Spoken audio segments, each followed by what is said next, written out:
Hello, everybody, and welcome to the Petropolis podcast. I want to introduce our next guest, Dr. David Turner.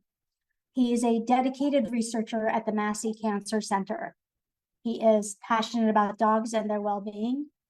Specializing in cancer prevention and control research, Dr. Turner focuses on the adverse connections between advanced glycation end products, A.G.E.s, you're going to hear that word a lot, and human health.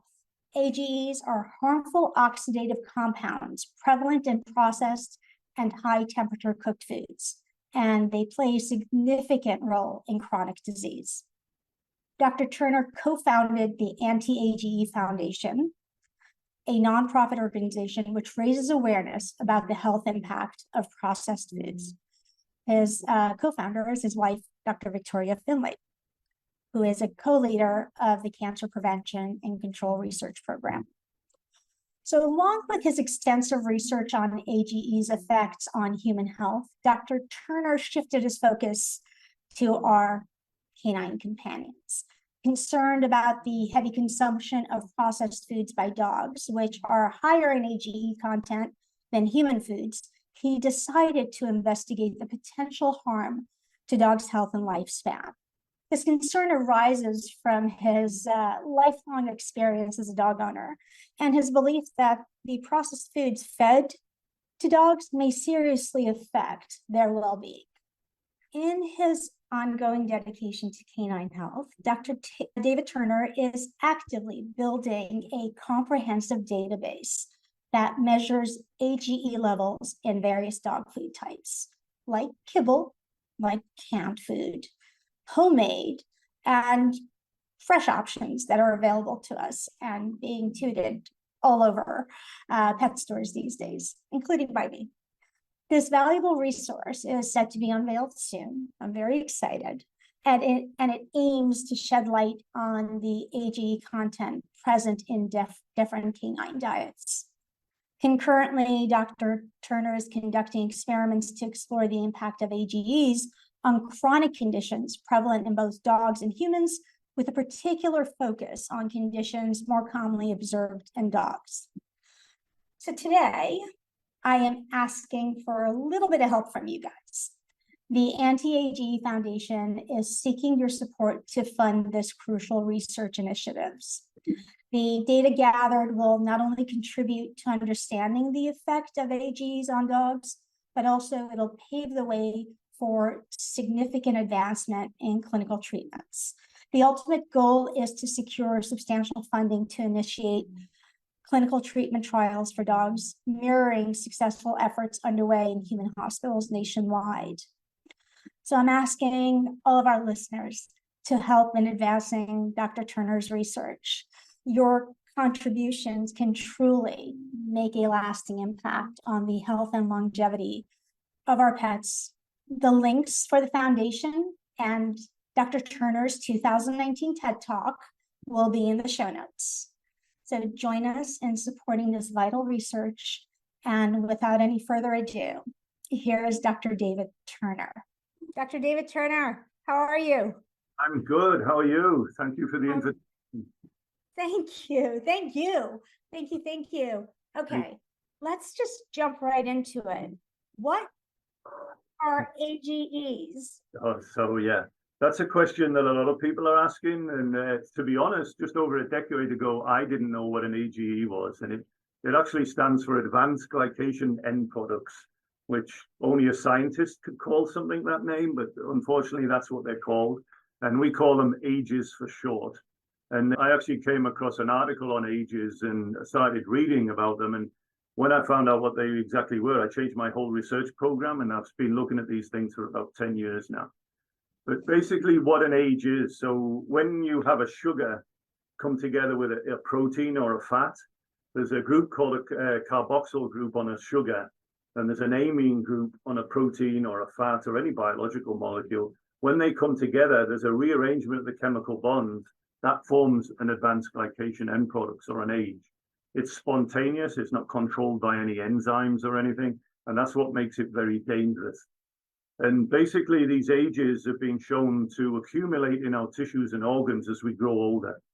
So wrinkles in the skin is one of the big examples, because A.G.E.s love collagen, and when they bind to collagen, it's irreversible. We can't really get rid of them. And they accumulate over time, like I was saying, and that contributes to the drying out of the skin, and that leads to the formation of wrinkles. There's other factors involved in that, but A.G.E.s are one of them. But if you can actually imagine the same thing happening to every organ in your body, because the skin is an organ, that's what A.G.E.s do. They bind to every organ in our body, and over time, the organs don't work as well. They start to decline. And that's why A.G.E.s are part of the aging process.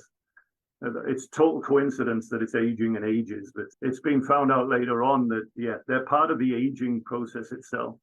So if we can really find a way to deal with these things, I think we'd make more money out of a beauty cream than we actually could from cancer research treatments and things. But it all ties into it. But the other really scary thing is, and most of this has come from human research rather than canine research, is that A.G.E.s are pretty much involved in every chronic disease, whether it be neurodegenerative disorders, cardiovascular disease, cancer, or diabetes, which is the 4 big killer chronic diseases. A.G.E.s play a role in all of them. So in cancer, which is what my area is, we've shown that these A.G.E.s accumulate, A.G.E.s from the diet accumulate in the tissues and organs, and they can make the environment of the tumor very sort of inflammatory, and that can lead to the tumor growing a lot quicker. So these things no one's heard of, but we're exposed to them every day, but that's what we're trying to change. Okay, so A.G.E.s contribute to chronic disease, inflammation. I'm type 1 diabetic. Yeah. And I'm also vegan vegetarian. Yeah. And when I listened to your 2019 TED Talk, you mentioned, I believe it was there that you mentioned tofu or another. I've listened to everything you've been on. Yeah. So, and I used to eat a lot of tofu until I heard you. And now I have discarded it. Is it because of the processing, or is it because of the way we're processing foods? Because should I be eating edamame and have the same worries as I would if I would be eating tofu? Yeah, that's the kind of question that one of the missions we have that nobody knows about A.G.E.s. Nobody knows that they're in all the foods that we eat. If we don't exercise, A.G.E.s build up in the body. UV exposure actually increases A.G.E.s in the skin. We won't go into the details of that. But there's so many pesticides. All of these things now increase A.G.E.s in the body. We have defense systems for these things, but they get overwhelmed very easy. We know that because wrinkles in the skin and A.G.E.s contribute to that. But now we're exposing our bodies to so many of these things that it's getting overwhelmed even more. And I'll come to the food aspect in a minute, but one of the ways to think about this is that A.G.E.s, so if say you're 30-year-old and you've exposed yourself to a lot more of these A.G.E.s, then your biological age of your tissues may be 40 or 50 years old, because you're exposing to more of them, so they accumulate in the body a lot quicker, so they damage our tissues a lot quicker, so then you get the chronic diseases. And what supports this, and A.G.E.s aren't the only factor, but this is the one that I talk about and I look at, what supports this is that we're now seeing cancer more often in 25-year-olds. I mean, diabetes in teenagers, it's just never used to happen. And all of these diseases are diseases of old age, really. As our bodies get older, they don't work as well. But now our bodies are older at 25 than they should be. And that's why we see a lot of these chronic diseases and heart problems in younger people. One of the main things, and you were touching upon it there, is that A.G.E.s in our diet is one of the main exposures that we've got now. The processed foods, especially the ultra-processed foods, they're jam-packed full of these A.G.E.s, because I was talking about how the protein and the sugar comes together. All the processing, like extrusion, retorting, all the things that they use to process the foods, makes that reaction happen quicker. So that's why these foods are very high in A.G.E.s. The other thing that makes them this reaction happen a lot quicker, is the frying of foods, the high dry temperatures. So for instance, 3 ounces of steak, if you measure the age levels in that, it has around 800 age units, we'll call it. If you boil that, it goes to about 1,200 because of the heat, but it's moist. You fry that, it goes to 8,000 age units just from cooking the food. And it's the same thing that happens when you do sort of food processing. it sort of really advances that. And where that's really significant, I mean, it's significant enough in the human area, but in canine foods, their food is ultra processed. So we've got data from other groups, especially from Europe, have shown that our dogs are eating 100 times more A.G.E.s than humans. And we know that in the human realm, they contribute to cardiovascular disease, prostate cancer, lots of different things. So we're sort of really touting how much these A.G.E.s, especially with these processed foods, are actually contributing to a lot of the chronic diseases we're seeing in the dogs now that we never used to see. I mean, diabetics, the prostate cancer, and especially lymphoma is a big thing that's come forward, and arthritis and everything else. So, but a lot of our dogs are being fed these things all the time. I mean, they don't get a break. They're fed these processed foods. So that's sort of where we're heading. Yeah. So where is this being taught anywhere for the veterinarians? I mean, the education that's being given to our veterinarians about foods is kind of convoluted. They promote feeding kibble. They're afraid of fresh food until recently. Just when I'm going to name a few companies, but Hill Science Diet just announced their new cooked food, when for years they were anti-fresh food, and veterinarians were taught to bash that. So I'm not saying it's better or worse. I'm just asking, why isn't this information, or is this information being shared with the doctors that we are exposed to? I know my endocrinologist had no clue what an A.G.E. is, and he should know, having to do with HbA1c. But he said, yeah, you're a vegetarian, you're vegan, you're okay, you don't eat barbecue. I mean, that's literally what he said to me. But then I'm saying all the kibble, high heat processed, and you had said in one of your talks that A.G.E.s are tasty. So I'm assuming all these palatants sprayed on foods are there to make the foods palatable for the animals, but also destructive for the end game, which is life. So who's teaching this? Is anyone teaching it? No, that's the whole issue. They've been around since I think it was 1902 or something. Don't quote me on that. I can't remember. But they've been around for a long time. There was a guy called Louis Maillard, and he actually put a slice of bread in and toasted it. And what that brown forming on the toast, that is the formation of A.G.E.s. That's literally they're forming right in front of your eyes. And it's the same when you fry your bacon and you get that charred area, the caramelized area on all the desserts. And like you said, they're the areas that taste fantastic. And that's a lot of that is to do with A.G.E.s taste fantastic. So you're making them happen when you're doing all this cooking and things. And so, yeah, that's the other. But the other thing is that ultra processed foods, by the time they're finished processing, don't taste of anything.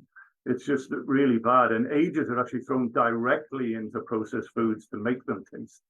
Now, that's not all foods, it's just certain foods, but food companies do throw, it's called carboxymethyl lysine is one of the main ones that's actually thrown in, and that's an age. And like I said, they taste fantastic. So there's an addiction side to this as well, because obviously things that taste good, we're addicted to foods and things. And A.G.E.s have actually been shown to be bind to the dopamine receptor, which is related to sort of cannabis and things like that. So there's lots of different aspects of this. But like I said, nobody knows about them.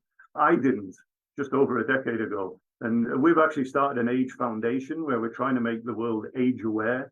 We're talking to food industry. We're talking to people like yourself, which is why I love doing these, because getting this word out is needed, because we have to put pressure on food companies and things. I'm sure they're looking at this because this is a fundamental process that's included in cooking. All the chefs know about A.G.E.s and everything because of how it tastes so fantastic. But so they're there and people know about them, and they're either being ignored or they're not being reported, whichever way your mind works in the current climate. But it's sort of, yeah, we need to know about these things, and that's probably what we're trying to do the most, is push that out and say, be aware of what these are. For instance, there was a study by Jaime Uribarri, who I talked to a lot. He actually looked at age levels in 500 human foods. And that database is in a scientific publication. We're just about to release that on our site so people can go and see. And it says how much A.G.E.s are in a McDonald's, which is a lot. I mean, in chicken nuggets and things like that our kids eat, it's all quite scary. But the other side of that, we're doing the same database now. We're about to publish this in the next couple of months. We were sponsored by the Bobzilla Foundation, and they gave us some money to look at A.G.E.s in dog foods. And I mean, our dogs are eating 100 times at least more A.G.E.s than what we are. So, yeah, so it needs addressing, and how we can address that, I think the only way we can do that is get the science, show how bad these things are, and force companies to start taking these things into account.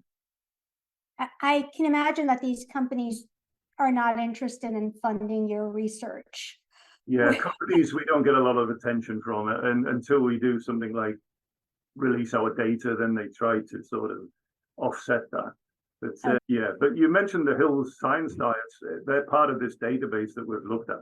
And I am skeptical. I mean, we don't know a good diet for humans when they have cancer. We have recommendations, but we don't know that. Yet they're bringing out foods for dogs that are supposed to help with kidney problems. And there's even a cancer food out there now. And you have to be skeptical.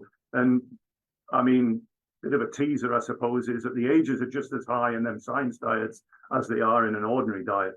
So they might have put something in it to help it with cancer, but they've also got stuff in there that can help cancer grow. So, I mean, how do you sort of justify this? You know? That's interesting. One of my dear friends is a veterinary oncologist, and she wholeheartedly believes that food has nothing to do with how cancer develops. Once the animal has cancer, she feels, and she's fabulous human being. Yeah, sure. And she feels that it's really not going to make a difference. Their lifespan is already diminished. Why bother? No, we could talk, because that's exactly what my research looks at. And we've shown that these A.G.E.s, when we consume them, they actually alter the way our sort of microenvironment in the body. So where the tumor grows, there's usually they like to have an inflamed area. They like to have lots of oxidative stress, and that helps them to grow quicker. Our experiments are showing that A.G.E.s in the diet are actually making that inflammatory area within the tumor that allows it to become metastatic and deadly. It actually promotes them to grow. And we've actually published this. We have published papers on that mechanism and on diet and A.G.E.s. So yeah, we should have a conversation with some time. Oh, definitely. I think I want to connect you to her. She'll probably kill me. I'm gonna send this episode to her once we're done. She's not alone in thinking this way. Yeah, no, sure. You know, many veterinarians don't feel food is impactful in the overall health of the animal, and the way they go, the direction they take, is to kibble or canned that is prescription diet that they're comfortable with. Yeah. I'm concerned with who's teaching this information and who is giving our medical community the information to pass along to us, pet owners, and us humans, and with the choices we make. Yeah. Should manufacturers have a hand in educating? Yeah, no, they should. And I think, I mean, one way of looking at this is that food processing is going nowhere. I mean, we're losing soil nutrients all the time. We've got global warming. The population is growing. There's enough starving people already. We need processed foods. But it's up to the scientists like myself to get together with the industry, to get with the advocates such as yourself. We should all be talking together and say, look, where can we take this? We work with a few smaller startup companies, and we're going through their processing. We need shelf life for the food. And the only way to really get that is to process it. But there's things you can change. Like I talked about that high dry heat. Stop using that for processing, and you can cut A.G.E.s 50% within that food. And if we start doing and thinking about it that way, and like trying to develop processing that's healthy rather than high profit, then we would go that way. But I think this has got to happen at some point. And I really think we're on a cusp at the moment, especially with the dog food industry, pet food industry, where owners are starting to realize that these foods, the information's misleading. It might not be totally wrong what they're saying, but it's definitely misleading what they're saying. They talk about the good things that are in the food. They don't mention the bad things at all. And there has to be a coming together of everybody. And we're sort of working again with the Bobzilla Foundation that we would want to set up clinical trials with dog owners and the dogs, just like we do with humans. This is not experimentation or anything. This is clinical trials. We know that veterinarians see dogs usually once a year. If they could take an extra blood sample, and they could, or if the dogs get an operation, we could get some of that tissue and start really looking at this. Because when you talk about, if you ask somebody what's best for their dogs for them to feed, everybody has their own opinion, quite rightly.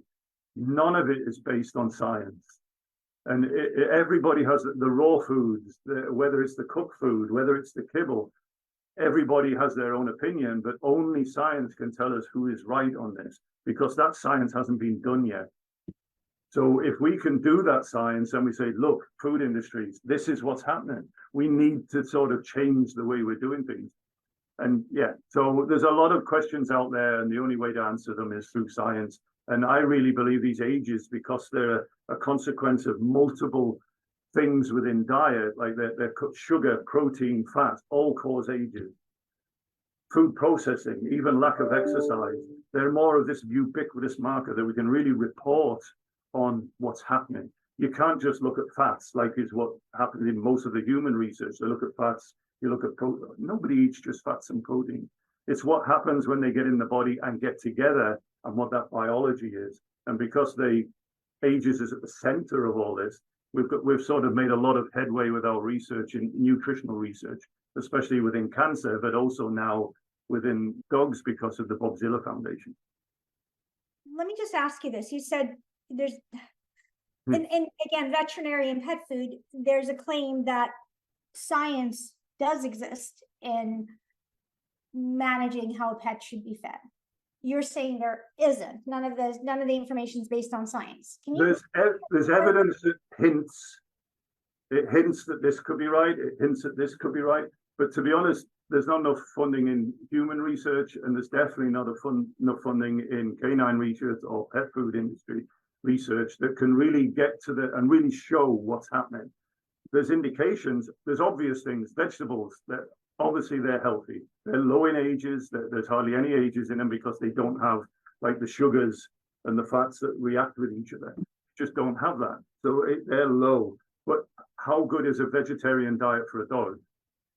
There's indications that it's okay, but the research that I'm aware of, and I'll be great if people could point me in the right direction, but when I've looked, there's no conclusive answers. And so we know dogs are meat eaters, but they've been domesticated so long, and everyone says there's the raw food industry, for instance. Dogs should be eating raw food because they did so many years ago when they were wild, but they're no longer wild. I mean, they're domesticated. All the biological changes that's happened while they're being domesticated means that might not be the case. I mean, we just don't know. But it also doesn't mean that kibble or high heat processed canned foods are the way either. What is the middle ground, and what are there foods that you think are best fed to our animals? I mean, you're a dog lover. Yeah. What are the better foods for my listeners, the pet owners, and the retailers that listen to this? Again, what's best? Again, it's my opinion, because I've already said it's not out there, and we're trying to do the research and everything. But I mean, when I was younger, it was always the dogs got the scraps off they ate like us. And I know my dogs are a lot healthier in them days than they are now. So that's sort of a loose reason why we've got that. But we cook foods for our dogs. We go into Costco and get a big bag of the vegetables that you can get, the frozen ones. They're low in A.G.E.s, even though they're frozen, they're slightly processed because they don't have anything to form A.G.E.s. And then we sort of get the rotisserie chicken packs that you can get in Costco. That's the meat that we put in. And then we even put couscous, not so much rice, but sweet potato, things like that. And we make that up each week. I say we, but I should say the wife. And they get that. And we even throw in a little bit of kibble. I mean, there is some good things in kibble, but not, you can't give them all. We give a handful in one meal a day type of thing, because it has a lot of metals and things. Some things that are good. And our bodies can cope with a lot of stuff, even if there is bad stuff in there. It can cope. It's when we overwhelm that body. So that's what we've done with our dogs. We have a 12-year-old Shire Poo who couldn't get on the sofa. And I did used to feed my dogs kibble. And I've got to say, this is N of 1, so it proves nothing. She's up on that sofa, no problem whatsoever. And since we changed the food, it's just fantastic to see. And again, stories like that, if we start going to the food company saying, look, this happened with my dog and all the rest of it. So it's a coming together of all the information. But yes, we do it. That's the way that we feed our dogs anyway. Okay, so you do throw some kibble in there. You're not demonizing it. Excuse all the sirens. I'm in New York City. But why even bother if it is going to impact them? Why even bother throwing the kibble in there? Is it for the thought that it makes the food complete and balanced? Is it the supplementation? Why wouldn't we use supplements instead of using a kibble? Yeah. Hope to make things balanced. I'm putting words in your mouth. Yeah, again, yeah, definitely. I mean, I think of it as a supplementation. I believe that, I mean, it's a handful. This is not like a whole bowl full 3 times a day or anything. So it's like a handful that we just throw in. It adds a lot of fiber to it for starters and things, which helps. But it's just, again, we don't know. We all want what's best for our dogs, and we all have feelings of what that is. And that's my feeling. That's all I can say. I can't say that it's scientifically backed up or anything like that, because that information just isn't there. And like I said, we just did a work with Bark and Whiskers and Canwy in a fundraiser to try and get the funding for this, to do the research and say, look, this is bad. And that experiment I was talking about with humans, where we see that inflammation, we're sort of doing that now, and we're hoping to release that data again in the next couple of weeks. But basically, what we see happening in humans, where there's been more research, the exact same thing is happening in dogs. But they're exposed to more of these AGEs than we are. So it's a difficult situation, because I'd love everybody to get the information all at once, but that information isn't out there. And a lot of it is that the research hasn't been done, and it needs to be done to understand it. And again, processed foods are going nowhere. So it needs to be done. We need to understand these things. So in lieu of going to fresh foods, a lot of pet owners are adding supplements to their pets' diets. Mm-hmm. They're adding omega-3 capsules, fats. They're adding additional vitamin D because they're worried about the lack of sunlight. They're adding a variety of supplements, and there's no shortage of social media influencers and conversation in the pet sector. Supplements kind of scare me if the core diet isn't of value.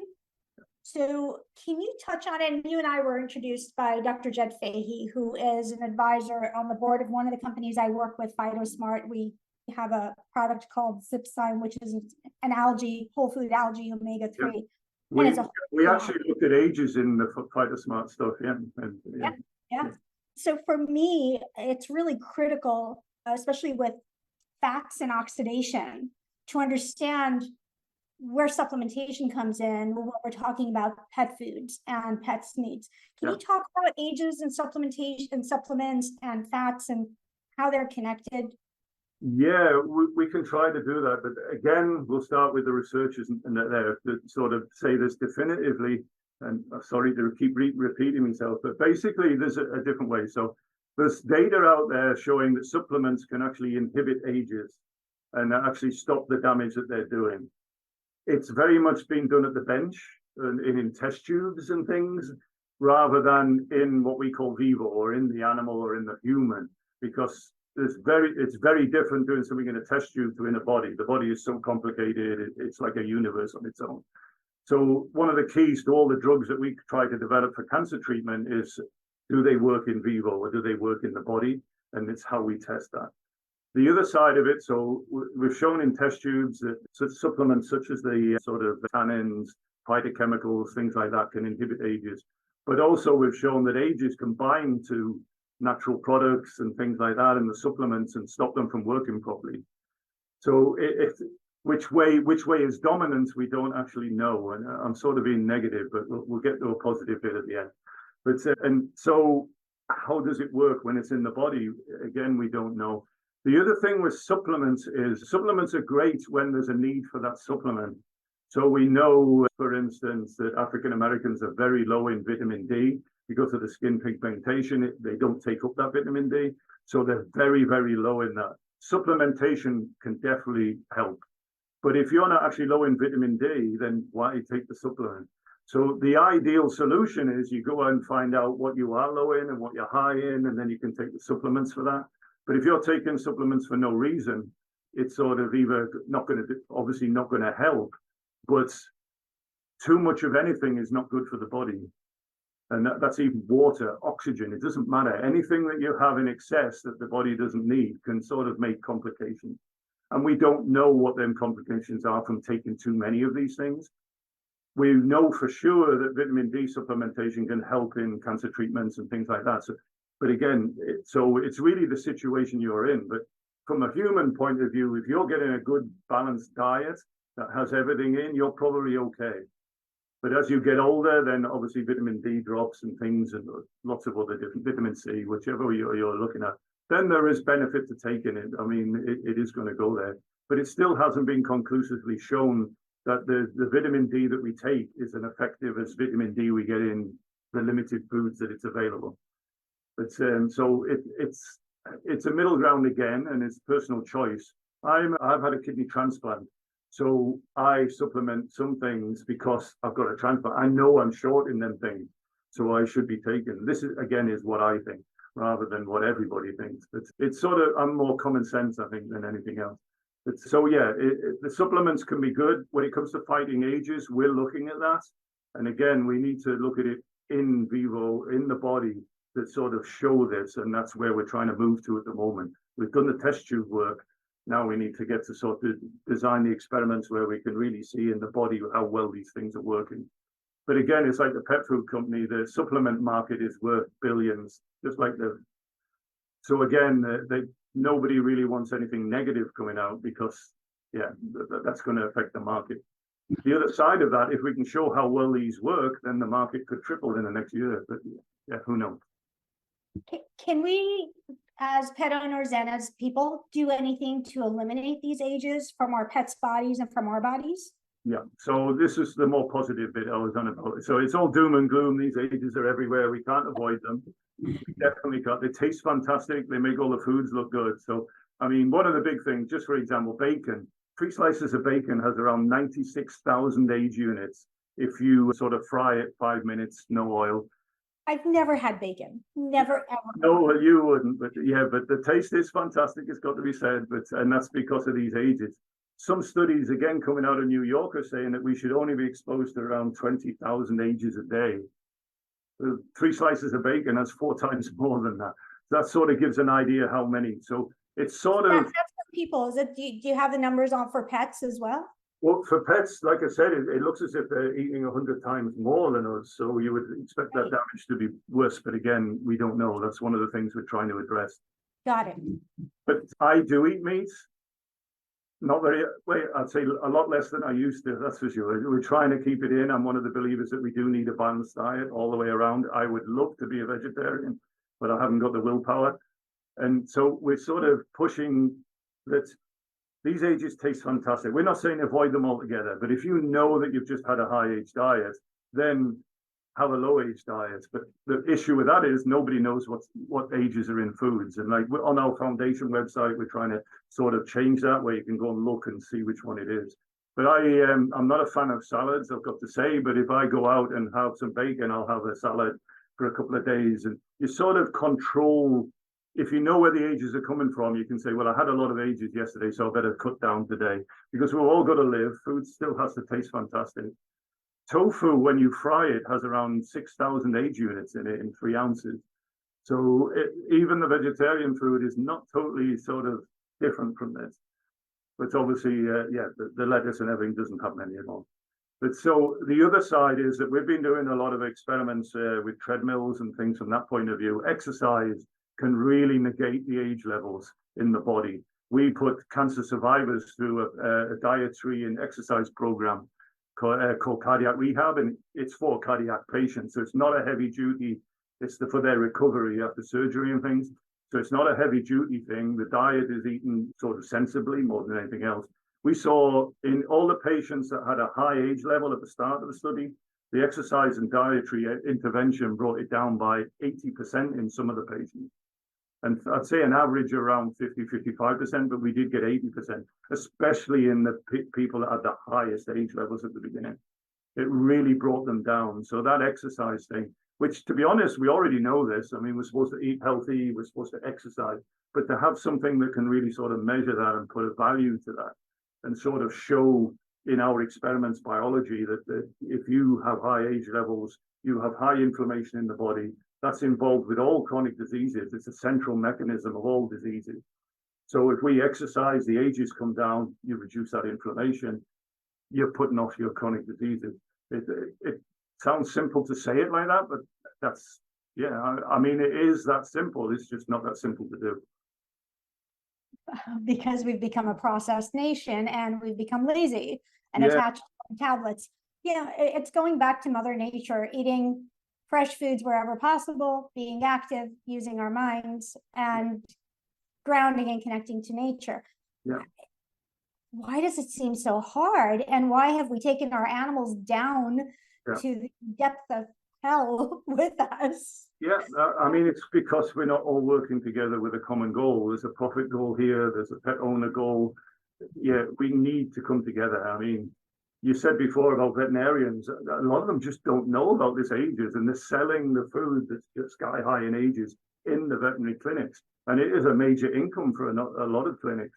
So it is a major issue that it's sort of to come together. But again, I think the only way it can happen is if the consumers put the pressure on, and the consumers can't put pressure on about something they don't know.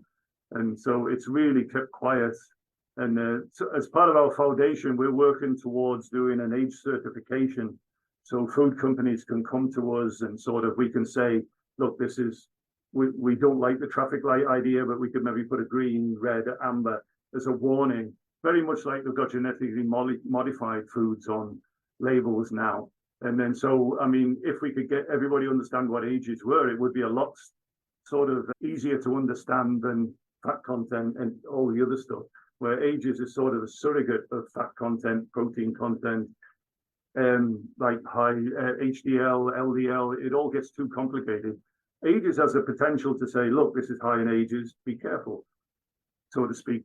Yeah. So that label would actually, God, that would be a great day to see those labels on pet foods.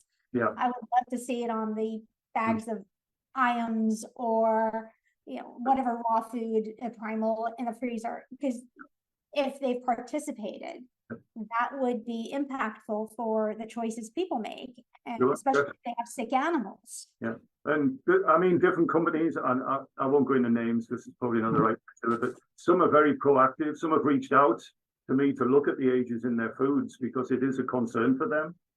And so they want to know what's in there, and what they want to know whether they can do anything about it. And I think that's a sign of how we're on that cusp that I was talking about.